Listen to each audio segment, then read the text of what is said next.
Welcome back to CityLine. With me, I have two women who are here to talk about a phenomenal exhibit at the Washington State History Museum. And we are talking about the Negro Motorist Green Book. Remember that phrase. Please join me in welcoming Stephanie Johnson Tolliver. Stephanie, you are the president of the Black Heritage Society of Washington. Welcome, Stephanie. Yes, thank you. Good to be here.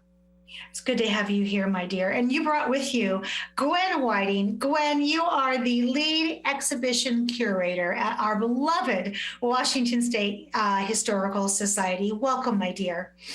Thank you. It's so good to be here. It's great to have you here. So let's get into this. So Gwen, this exhibit comes from the Smithsonian Institution Traveling Exhibition Service. As I mentioned in the open, it's called the Negro Motorist Green Book. So tell us, what exactly is the Green Book?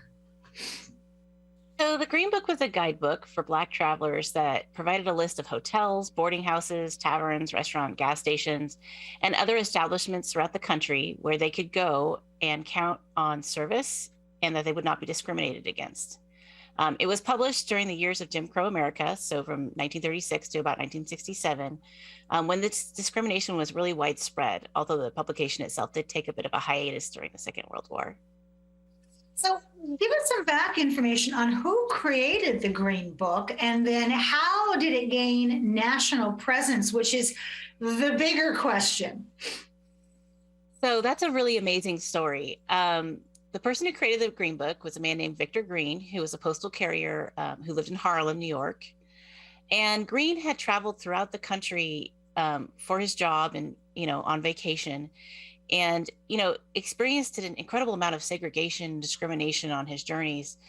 So he decided to do something about it by creating this guide to just let people know where it was safe to go, where it was safe to stay. And so he enlisted other postmen to make contact with Black entrepreneurs along the route and invite them to list in the Green Book, as well as sell the guide to the travelers. Now, it gained national presence because of Esso Standard Oil, which is now ExxonMobil.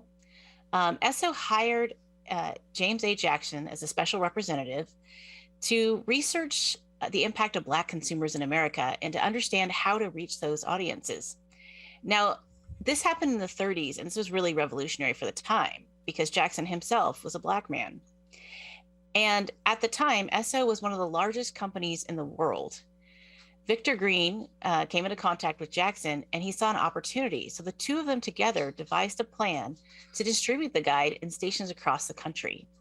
So it went from being what was initially a local publication in New York to having a national and eventually global presence. Wow, that is impressive. So I want to shift from that global presence, that last thing you said. And Stephanie, was the Green Book necessary as we look at Washington? And were there any Green Book sites, if it was necessary, in Tacoma or Seattle?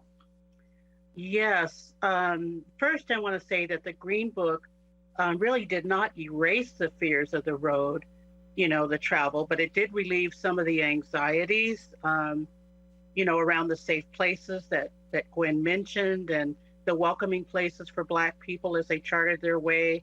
The automobiles provided a certain amount of freedom to travel, but the term leisure travel was hardly relatable to Black people, I'd say, until sometime in the late 50s and 60s. Prior to that, Black people were mostly traveling to escape poor conditions, looking for better opportunities, jobs, and migrating south or north, not south.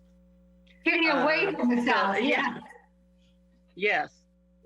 So yes, Washington State was unfamiliar territory. Folks traveled frequently who traveled east of the Mississippi knew pretty much what they could expect. The signals were blatant. I mean, keep moving, don't stop here. Northern states had their little nasties, what I refer to as the little nasties, where they created various levels of discomfort or unwelcome attitudes. There were even sundown towns were identified here in Washington State. So Tacoma had a list of hotels and several tourist homes, and there is one still standing on South Trafton in Tacoma.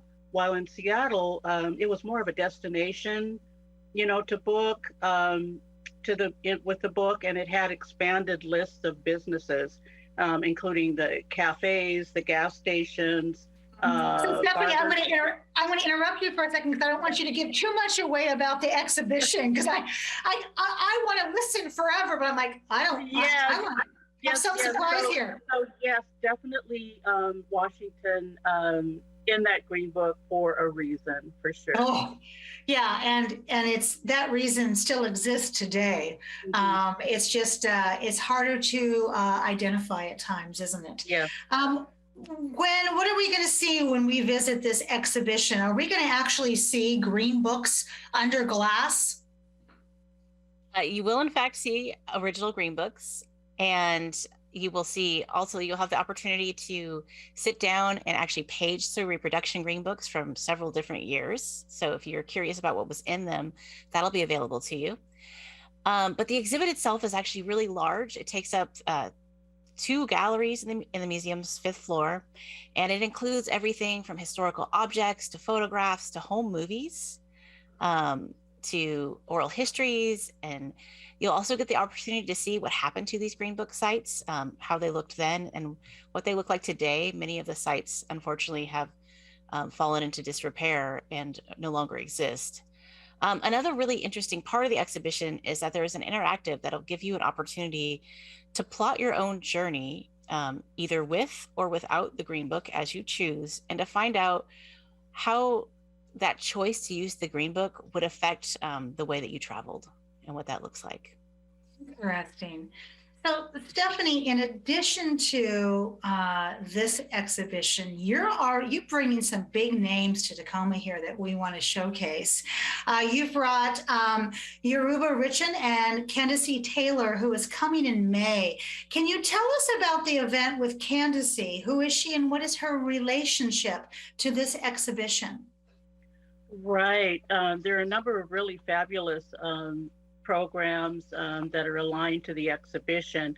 But I would say that, first of all, it's the Washington State History Museum that made this possible, made this special guest appearance possible. And BHS was working to coordinate a pre-talk opening with the African American Writers Alliance. So I would call this the main event out of all of them. Candace Taylor is a writer, a published author, documentarian, and Green Book scholar, whose interest in the Green Book has taken her on this journey of deep discovery. And in her book, she details and shares, her experiences, the Overground Railroad, the Green Book, and the roots of Black travel in America. The Smithsonian collaborated with her for this exhibition, in Tacoma. So we're really looking forward to her being this headline for a free public program on Thursday, May 19th. There are all the details about times and flow of program on the museum's website. And she even has a young adult adaptation to her book. She's going to be signing books, which is really exciting. And the opening act, again, what I call the opening act, are these fabulous African-American writers who are responding and inspired by her book. Oh, I love that. Boy, that's just an invitation to greatness right there. So in this last minute, we've been showing the website below both of your beautiful faces where people can go to get more information and also get logistics about hours and everything else. I want to find out, is this Green Book, it started in 1936 and it stopped in 1967. I mean, that's a huge accomplishment.